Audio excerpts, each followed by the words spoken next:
Hi there. Welcome to the Stress Wellness presentation, where we want to stress that mental health is health. My name is Flavio Berni, a mental wellness peer educator at CAPS, the Counseling and Psychological Service Department. And let's begin. Okay, so first, our outline for today is we're going to learn the positives and negatives of stress. Then we'll explore effective and ineffective coping strategies. And finally, we'll develop an awareness of campus and mental health resources. All right, to begin, the positives of stress are usually linked to short-term stress that is not overly intensive or not too much or not too little. This can usually help us enhance our immune system. Could also provide mental and physical boost in performance so that we don't get sick in the short term.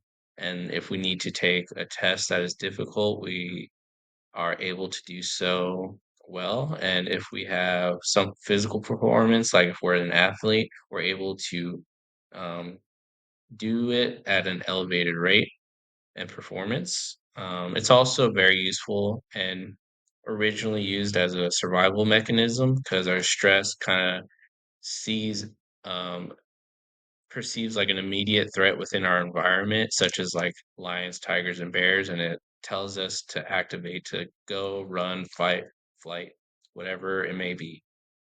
The negatives of stress are usually linked to when it's chronic or long term. This could be like an increase in our biological age that it surpasses our, numbered age. Um, it can also affect our immune system where it becomes abnormal and unable to regulate the same and we become more susceptible to infections or mental health disorders as well if our stress is chronic, long term, and intense. So now we're going to talk about coping strategies. First, we'll discuss ineffective strategies. Some ineffective strategies include like social media or screen use before bed.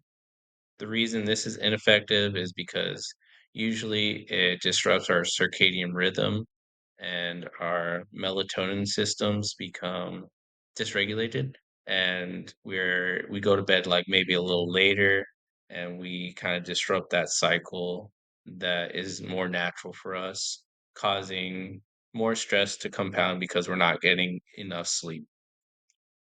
Next is non-prescribed substance use.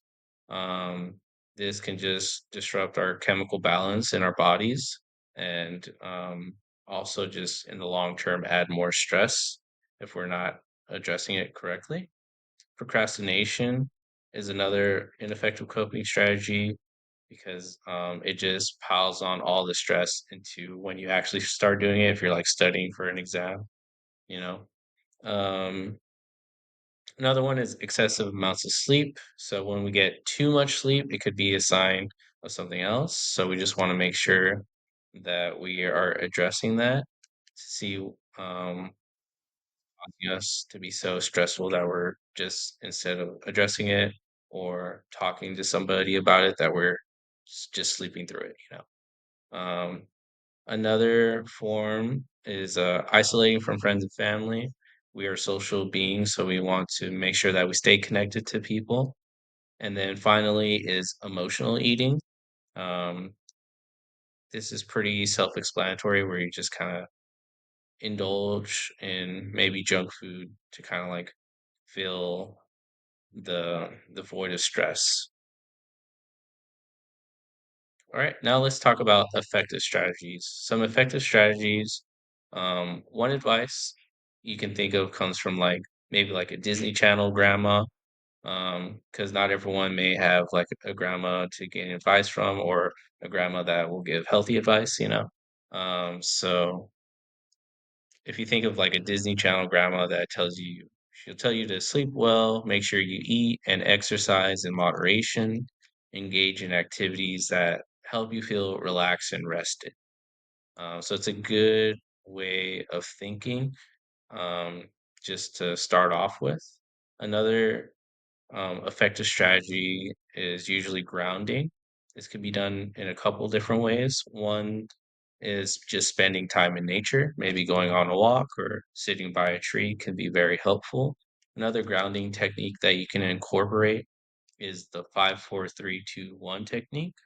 This technique, you find 5 things in your environment that you see, 4 things that you feel in the present moment, 3 things that you hear, 2 things that you can smell or taste, and then you say one nice thing about yourself at the end. Another strategy that you can incorporate is simply doing nothing, which is honestly a lot harder than because doing nothing could be maybe a meditative technique where you just kind of focus on the breath and allow yourself to do nothing for a while. Just really let the body and mind rest as much as you can.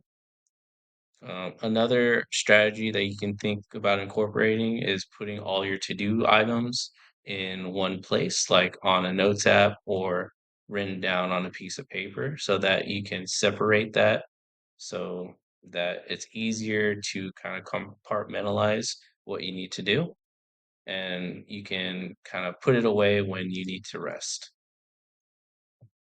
Okay? With all that said, now we're going to move on and talk about developing an awareness of campus mental health resources. First, we're going to talk about u.fullerton.edu. I like to think of this as the CSUF of Google. You can look up articles that relate to the student experience mostly. Things like studying, finances. You can also look up mental and physical health topics on here. All the articles are peer reviewed by professionals at the college so that you know these are reliable. All right, the next one that we're going to talk about is compass.fullerton.edu. Compass is a website where you can find essential and non-essential resources.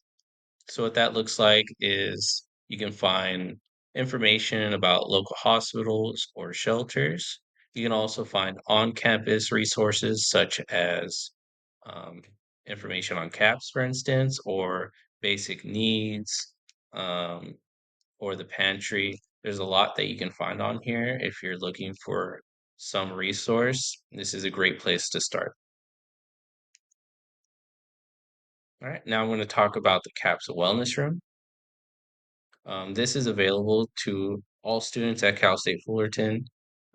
If you're interested in booking a massage chair or napping pod, you can do so on TitanNet, or you can also just come on down if you just happen to have some free time, and they can help you check in if there are some available. Um, the massage chairs usually last around 20 or so minutes for the full body. And the napping pods, I believe you can um, reserve time for around 60 to 90 minutes or so. But I would double check that on TimeNet or with the front desk at Tyne Hall, where this is located. And there's also a yoga area and a nice, just quiet space for you to study or relax at. All right, now we're going to talk about the CAP step model care. In blue are the web-based services that I've already mentioned. So we have like Compass and UW Fullerton. We also have our CAPS website or our social media, which is on Instagram. You can follow us at CSUF CAPS, where we post information on stuff like doggy therapy, where we have it roughly about once a month or so. Um, but that's the only place where we put the time and location for that. Um, and in green are other slightly less commitment-based services, such as like drop-in groups where you don't need to make a commitment. You just see the time and location of the drop-in group, participate in what the counselor is running that day. Or if you happen to just want to get in contact with the counselor, maybe you have a one-off question where you don't really want to make, or it doesn't necessarily need to be um, something where you make an appointment for, then this is a great avenue for you to get in touch with them. And then in our yellow and orange is our more commitment-based services where you'll most likely need to take an intake of some sort so they can find the right service for you. And then in red is our crisis services, which are our phone number is available 24/7. And we have a CAPS and UPD mobile crisis team that just started, which is when a CAMS counselor and a UPD officer will go out to a crisis situation and help in the best way that they can. All right, here are some other on-campus services. So at the top we have CAPS, which I already mentioned. It's located at Tyne Hall on the first and third floor. Third floor is where the wellness room is, and it's behind the TSU across the street from State College and Dorothy Lane. Then we have Tyne Med, which is at the Student Wellness Center. Basic Needs, which is in the first floor of McCarthy Hall, room 143. We have the food pantry at the TSU in room 129. Then we have Dirk, which is in the Pollock Library South, 170 and 180. And then finally, there's a student gym, pool, and basketball courts available for you all at the Student Recreation Center. Thank you so much for listening. I hope you're able to gain something from this presentation and that you have a wonderful day. Bye.